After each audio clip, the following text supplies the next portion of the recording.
കുട്ടീനൊക്കെ സ്കൂളിൽ ചേർത്തില്ലോ. അപ്പോൾ ഇനിയിപ്പോൾ അടുത്ത ലക്ഷ്യം എന്ന് പറഞ്ഞാൽ നമ്മുടെ എഴുത്തും വായനയും പഠിക്കുക എന്നുള്ളതാണല്ലോ. അപ്പോൾ എഴുത്തും വായനയും പഠിക്കാൻ ഞാൻ കുറേ റീൽസിൽ കണ്ടിട്ടുണ്ടായിരുന്നു ഈ ഒരു ഐറ്റം. അപ്പോൾ ഇത് നമുക്കൊന്ന് പരീക്ഷിച്ചാലോ എന്ന് വിചാരിച്ചിട്ട് ഞാൻ ഒന്ന് ഓർഡർ ചെയ്തതാണ് കേട്ടോ. നമ്മുടെ മീഷോയിൽ നിന്ന് തന്നെയാണ് പർച്ചേസ് ചെയ്തിട്ടുള്ളത്. അപ്പോൾ സാധനം എന്തായാലും അടിപൊളിയാണോ അല്ലേ നമുക്ക് നോക്കാം. അപ്പോൾ ഇതിൽ കുറേ ലെറ്റേഴ്സ് ഉണ്ട്, പിന്നെ നമ്പേഴ്സ് ഉണ്ട്, ഷേപ്സ് ഉണ്ട്, പിന്നെ അതുപോലെ വേറെയും കുറേ നമ്മൾ സ്റ്റാർട്ടിങ്ങിൽ എഴുതുന്ന നമ്മുടെ കുറച്ച് ലൈൻസും കാര്യങ്ങളും അത് വേറെയുണ്ട്. അപ്പോൾ ഈ ഒരു ഐറ്റത്തിൻ്റെ കൂടെ നമുക്ക് അതിൽ എഴുതാനുള്ള സ്കെച്ച് പെൻ ഉണ്ട്. സ്കെച്ച് പെൻ അല്ല, മാർക്കേഴ്സാണ്. നമ്മൾ വൈറ്റ് ബോർഡ് മാർക്കർ പോലത്തെ അതുപോലത്തെ മാർക്കേഴ്സാണുള്ളത്. അപ്പോൾ ഇത് നമുക്ക് എഴുതി കഴിഞ്ഞിട്ട് വീണ്ടും റൈസ് ചെയ്തിട്ട് അതിൽ വീണ്ടും എഴുതാവുന്നതാണ്. അപ്പോൾ അതുണ്ട്. അപ്പോൾ എന്തായാലും നമുക്ക് നോക്കാം. ഇതൊരു ബുക്കായിട്ടല്ല, കുറച്ച് കാർഡ്സ് ആയിട്ടാണ്, പല പല കാർഡ്സ് ആയിട്ടാണ് നമുക്കിത് കിട്ടിയിട്ടുള്ളത്. എന്നിട്ട് അതിൻ്റെ കൂടെ തന്നെ ഈ ഓരോ കളറ് 2 വീതം എന്നുള്ള ലെവലിൽ ഗ്രീന്, റെഡ്, ബ്ലൂ, ബ്ലാക്ക് അങ്ങനെ കളേഴ്സും കിട്ടിയിട്ടുണ്ട്.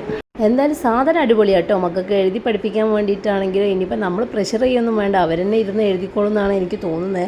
എന്നാലും അയബക്കുട്ടിക്ക് ഈ സംഭവം ഇഷ്ടപ്പെട്ടിട്ടുണ്ട് കേട്ടോ. കണ്ടിട്ട് ആൾക്ക് എഴുതാനുള്ള ഒരു ത്വരൊക്കെ വന്നിട്ടുണ്ട്. അപ്പോൾ എന്തായാലും നമുക്ക് നോക്കാം അയബക്കുട്ടി എഴുതോ ഇല്ലേന്നൊക്കെ.